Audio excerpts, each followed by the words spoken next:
You're listening to the Things of That Nature podcast. Coming to you from a city that never sleeps is me, your host, Rockshana. I invite you to join me in truly honest, passionate, and fun talks that motivate, invigorate, and maybe inspire.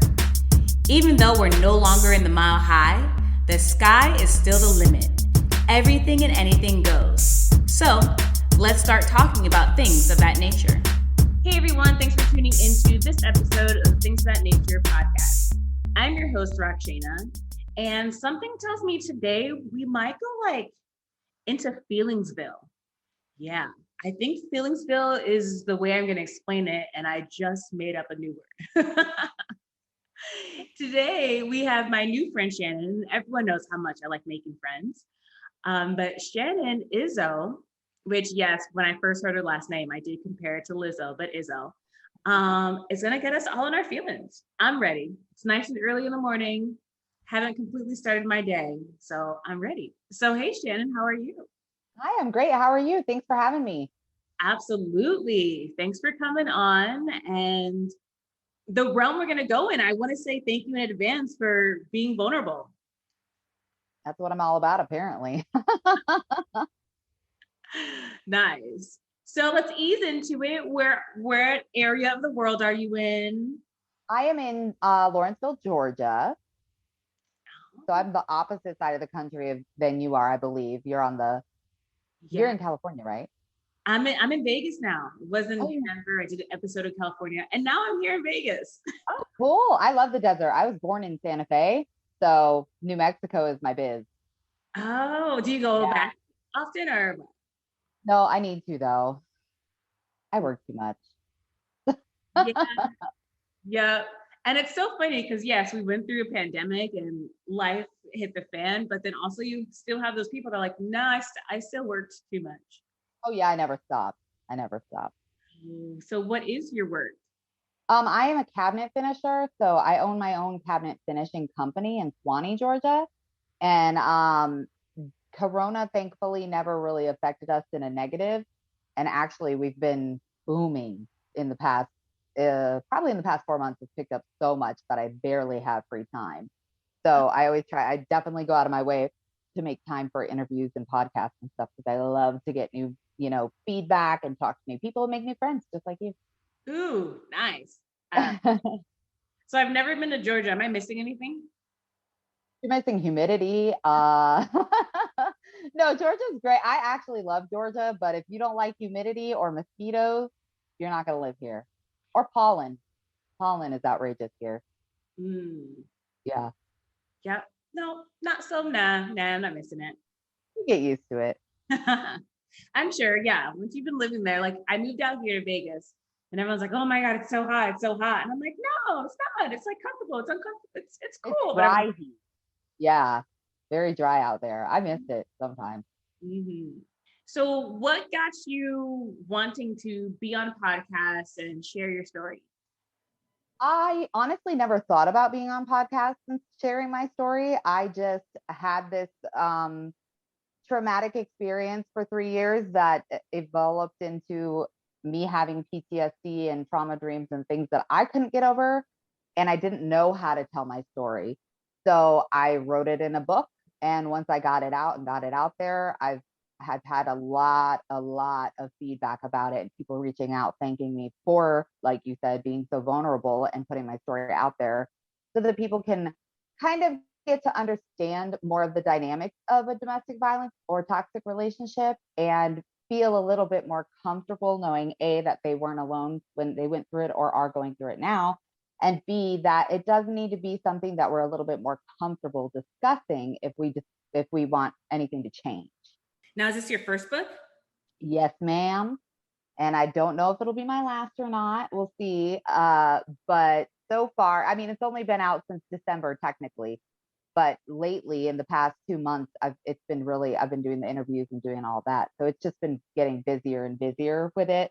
And I'm comfortable talking about it now. I don't shy away from it. So I think people like to have a real nitty gritty conversation about it every once in a while. And that can be refreshing for people. What type of advice would you say to someone who is going through or went through a domestic violence situation and is afraid of talking about it? There are, don't, that's a tough question to answer, honestly, because there's different phases of it. Mm-hmm. So while you're in the midst of it, obviously it's more difficult to talk about honestly with people because you have that initial fear of what's going to happen, what's the consequence, and then that actually escalates shortly after you leave. So that fear and the stalking and the taunting and the head games and the messing with you, that can go on for years. So yes, I would encourage people to talk about it in a safe space and try to, not only deal with their own healing and their own feelings and really get in tune with themselves so that they don't, because if you don't heal yourself, you just pile on top of your own trauma and then you start to become toxic as well.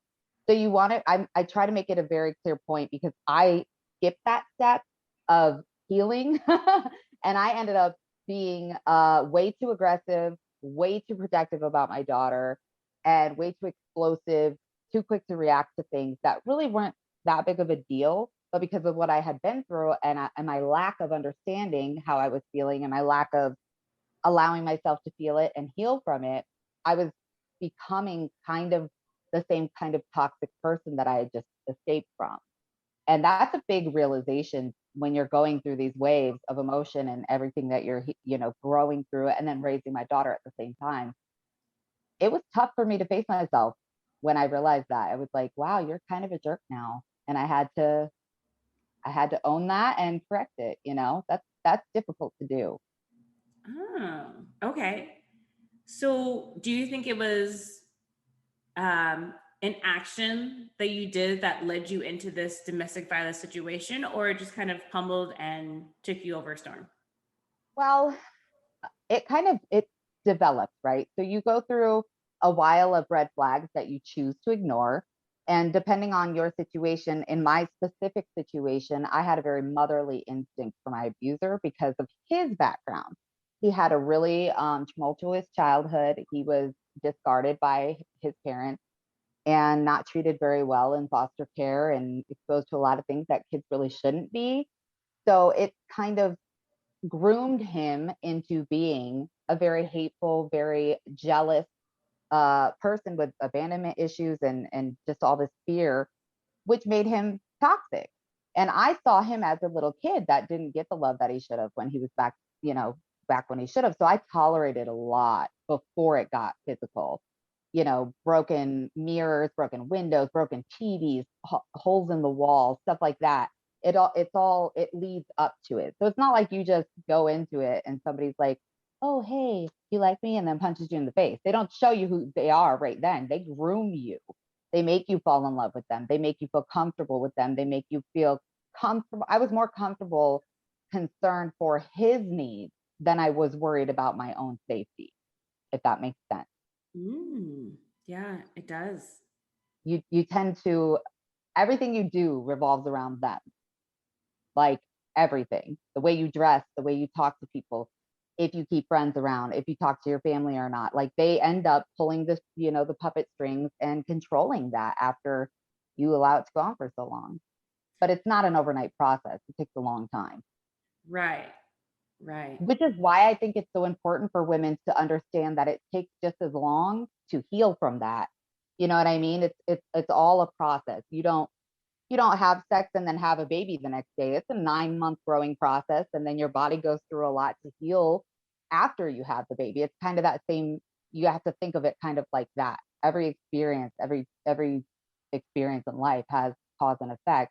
So if you want to get rid of that toxicity and grow and heal, you unfortunately have to allow yourself to experience those feelings and try not to numb them. You just got to face them. Okay. That makes sense. That makes Mm-hmm. sense. Now, is your book about your process or just a domestic violence process in general? No, my book is my 3-year journey, basically from day one of meeting my abuser to what happened after I left and where I'm at now in life. So it's a 3-year emotional journey. It's very detailed. It's very graphic. There are trigger warnings and language warnings for a reason. It's not for everyone, Hmm. but I wanted to be that authentic with it because I wanted you to feel like you're me in the book. I wanted you to feel everything I was feeling, understand the way that I was thinking, and understand the way that I conducted myself in every situation. Okay. All right. And I So keep that's saying your book, and we keep saying your book. okay. What's the title of your book? The book is Battered Blessings. There it is. Okay. I don't know if you can see it. You could Yep. bring it. And you can find it on Amazon, batterblessings.com. It's everywhere. All right. It's big though. It's 580 pages. Ooh. It's a How long pretty did it big take book. you to write that? 5 weeks. 5 weeks. Isn't that crazy? Yeah. Well, it was my story. I didn't have to be too imaginative. The only thing that I changed was character names, including my own. Mhm. So other than that, it just once my fingers hit the keys, it just poured out of me. It was dying to get out. Wow. Yeah. Now, would you consider writing your book a part of your healing process? Absolutely. Absolutely. Because you compartmentalize. So you put things away and you don't realize what they're doing to you. You know, they're tucked away in your subconscious in a little drawer somewhere. And then it comes out in yucky ways that you don't expect or look forward to, obviously.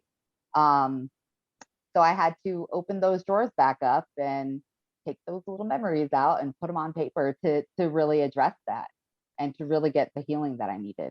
Mhm. Oh, wow. What made you want to write a book? Did someone prompt you, or was it just kind of a, No, I was just at work one day. I was slow that day and I was like, yeah, I'll write a book about that. Like, you know how sometimes you hear a little voice in your head and you're like, oh, that's a good idea. I laughed at myself and then I watched a YouTube video for like 17 minutes from a novelist on like a how to write a book, started typing, and 5 weeks later I had a novel.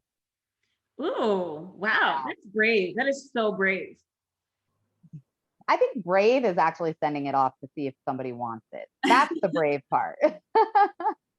I lucked out Nice. Now, because there's a lot in that book that is very graphic. So it oh, wasn't yeah. I didn't expect it to be published. It was maybe that was a good thing because that's why it was so graphic in it. oh, Because if I thought about like my mom reading it, I wasn't gonna write, sex scenes and stuff like you know. But that's part of it. You have to highlight all of it because abuse is not just being hit. It's physical, it's mental, it's sexual, emotional. There's so many forms of abuse that I went through, and I had to show you all of it to make you understand. You know what I mean? mhm. And it's just not talked about enough. I think there really needs to be a light on it for people to really change their behavior and do better. Mm. Now, with your book, um, are you looking for your readers that are currently in an abusive relationship, or this is more of like an awareness of this is what's happening to women and men as well all over? Kind of both. I did originally I did it so that women would feel less alone, less ashamed, and get a little bit of comfort, whatever comfort they could from having somebody like me gone through that. Because I'm not really the kind of person that you would think would tolerate something like that because of how strong I am or whatever. Um, which is ironic to me because I don't feel when I was writing this, even looking back on her, and I refer to her as her because I'm not this girl in the book anymore. Mm. I don't see her as strong, but everybody else, when I get messages from fans and viewers and stuff, they're like, "You're so strong." Oh, da da da. And I'm like, "You don't know nothing yet, because she was the mess." But I like the fact that I've gotten a lot of guys actually reach out to me, recognizing some of their own toxic traits and thanking me for pointing it out to them that maybe they need to deal with some healing themselves before it does get to the level that I was in. And I never saw that coming, to be honest with you. So for me, that has been one of my greatest accomplishments so far. Really, really inspiring change, you know? Oh, that is very interesting. Uh, Mm-hmm. that men will reach out and be like, "Hey, this I didn't realize I've been doing this." Yeah. And good for them, right? Like, Right. it's so good. It's so healthy to like see something in yourself, even if